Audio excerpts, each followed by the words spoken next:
Hello and welcome back to Come Geek Some. If you are new to the channel, please like and subscribe for future content. Can we just take a moment and thank and give MonRon Lawyer a round of applause for coming up with something only a fanfiction online website could give us. I'm actually talking about the actual court documents that Monica and Ron have filed with their lawyer into the defendant's original answer. So, we're going to be starting off with, to the Honourable Judge of said court, defendants Monica Real and Ronald Toye filed this original answer to plaintiff's original petition, and respectfully show the court as follows. This is where it gets absolutely incredible. So it is 10 pages we're going to go through, but we may skip over a few bits, as a lot of it doesn't really say much, and it goes over a lot of things that have been said before. So, the factual background. Number 1. For years, women nationwide have complained publicly that plaintiff Mignogna harassed, intimidated, or groped them. The complaints come from fans attending conventions and respected voice actors who have experienced his degrading behaviour. It is no surprise that Mignogna now intends to blame everyone but himself for his misconduct. This lawsuit is nothing more than a desperate ploy by a disgraced actor to drag others down with him, and a continuation of the harassment that has ruined his once noteworthy career.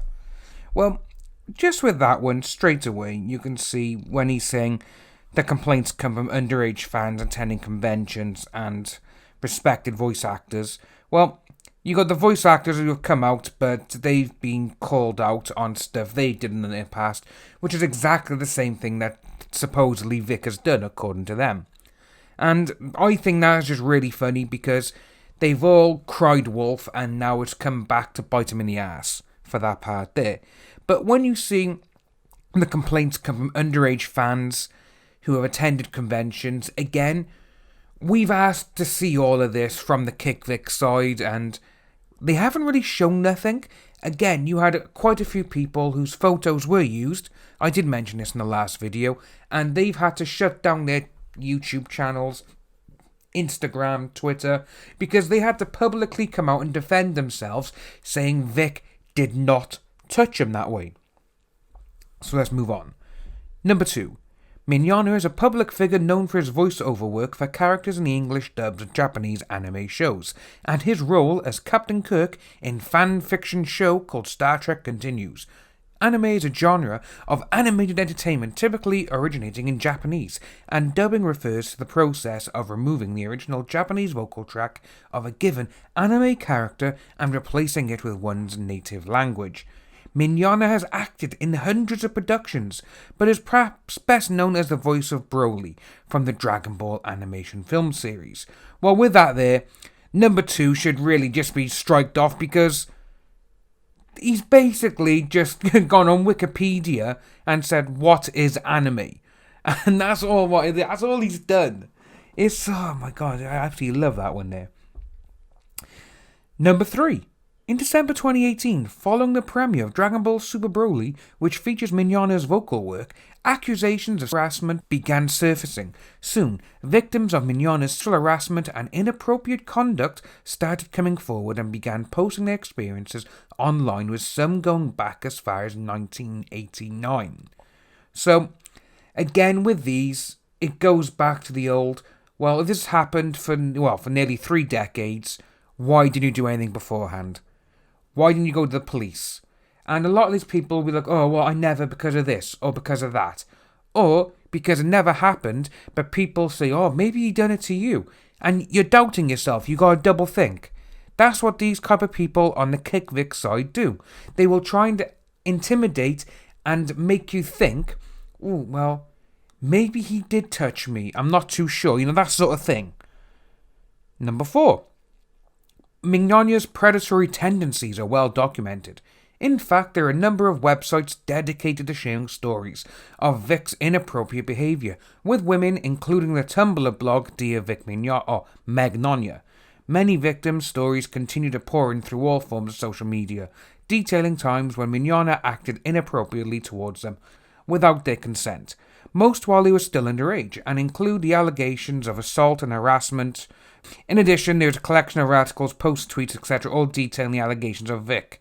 Well, with all them saying there's many websites, you can go online and you can find a website where everyone says, "Oh, so and so done this to me, so and so done that to me," and they could, they're lying or they could be lying, and a lot of stuff has been found out to be false against Vic.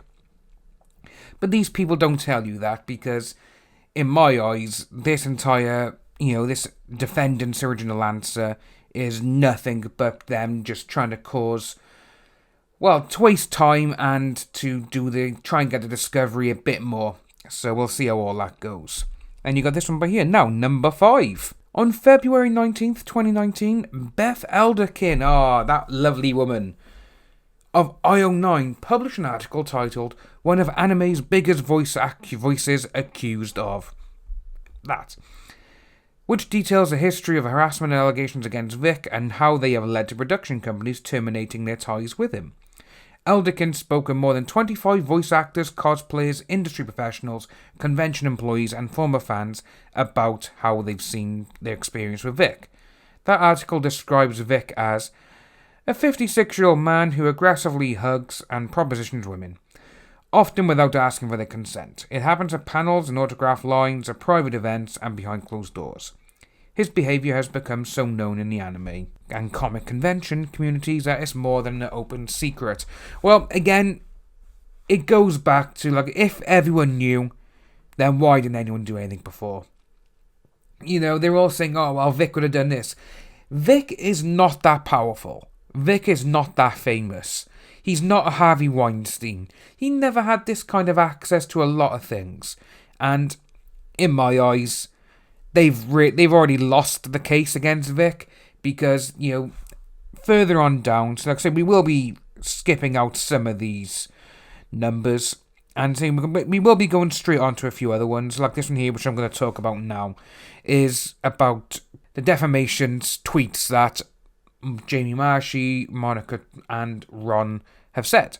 And this one right here now, number 10, is the one that makes me think, they literally have nothing.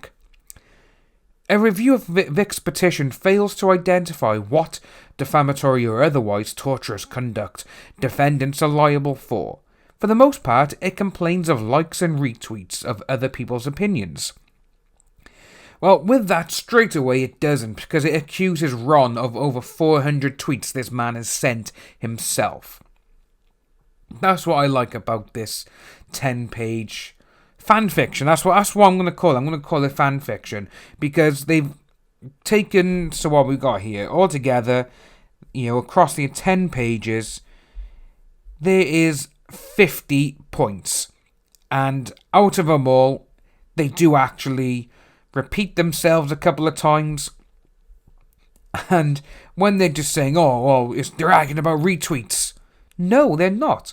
Ron has made over 400 plus tweets himself of doing this against Vic. You got Jamie Marshy, who has done quite a few herself. Again, she's been quiet for the last couple of months. But all of a sudden, because people are now calling her out for hiding and not answering the door to a process server, or process server, if you want to call it in America. And even the Kick Vic people are having a go with her for it. They're like, well, if you've got nothing to hide, why are you hiding? Why aren't you answering your door? And now, because I think this failed now 5 times to deliver it, the judge can say, well, just go post it and it's been served. And Jamie came out and said, what have they done now? Why couldn't they do that in the first place? It's like, love, what the hell are you doing? Are you trying to do damage control now? It's not going to happen. You've been served. That is it. If you are new to the channel, please like and subscribe. Hit that notification bell for future updates, and I'll see your lovely faces soon.